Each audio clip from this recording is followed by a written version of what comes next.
I don't ever see myself jumping out of the music scene, even if there are some trials and tribulations here and there. It's I like playing Right. music, and like you said, we're willing to play music at different places for different amounts of money, or even for charity. I mean, that's one of the most mind blowing things about you guys is just how many charity shows you've played for different people, and that just goes to Yeah. show how we actually care about our community. Yeah. That's what it should be about. That's what we are. Um, it's extended family. When we're on the road, we spend more times with each other than we do our family, and and then we get out into the scene, the club scene, whether it be lefties or bogs or anything else. It's just like a chance to get together and catch up with friends, and especially during now in these times when we haven't really been around each other much. Um, it just it really is a community, and it's important to give back, Hmm. and help people that need help. That's all. That's what it's about. Just being a good person. That's Yeah, all. yeah, and I mean, that's the other thing is like I used to just be like, I can't believe these guys didn't come to our show or whatever. But it's like you also got to understand, like you said, people have 9 to 5s. They have not only a day job but a family. They might be in one band, they might be in two bands, they might be in three Right. bands. Maybe they got a show that night. Maybe they have band practice that night. Bands have to practice sometime.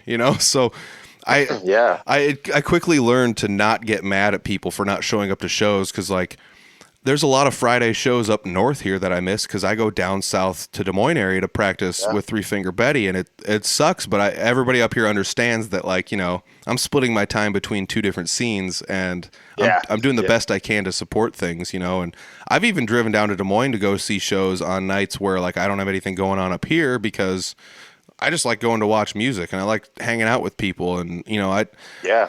I think some of that comes maybe from like when you started out, you said that you had not self-confidence issues, but you just didn't really know if you fit in or whatever, if you were good enough. And I think that's Right. some of what makes maybe people like you and I very supportive of other people. I always use the analogy of other people write music and I would have never thought of it. And that's some of the Right. coolest things that I think about music. I used to turn my nose up at it, but then it was just like this is like an artist painting something I would have never thought of. Right. And it'd be dumb to have another artist be like, I don't like that doodle you made. Like so Right. why not support one another and Well, you're either lifting people up or you're pushing people down, and I prefer to lift people up. yeah, yeah, I mean, wouldn't you rather have somebody help lift you up too? So Exactly. oh man. Exactly. It's Exactly. it's cool to run into positive people in the music scene. Not that there's piles of negative people, but like we said Right. earlier, that 1 in 50 or 1 in 20 negative people that you might run into, it's kind of just like, ooh, Yep. and then you You realize just I'm not gonna be yeah, like that. ignore them and move on, Boom. because they're just going to drag you down. And like I said, I'd rather be with people like you, and just positive people, to where I don't have to worry about that negative anything. It's like we're all there, we're all like minded, we're all friends. I mean, I've got friends in this scene for decades now, and they're the salt of the earth, and all they do is lift people up. So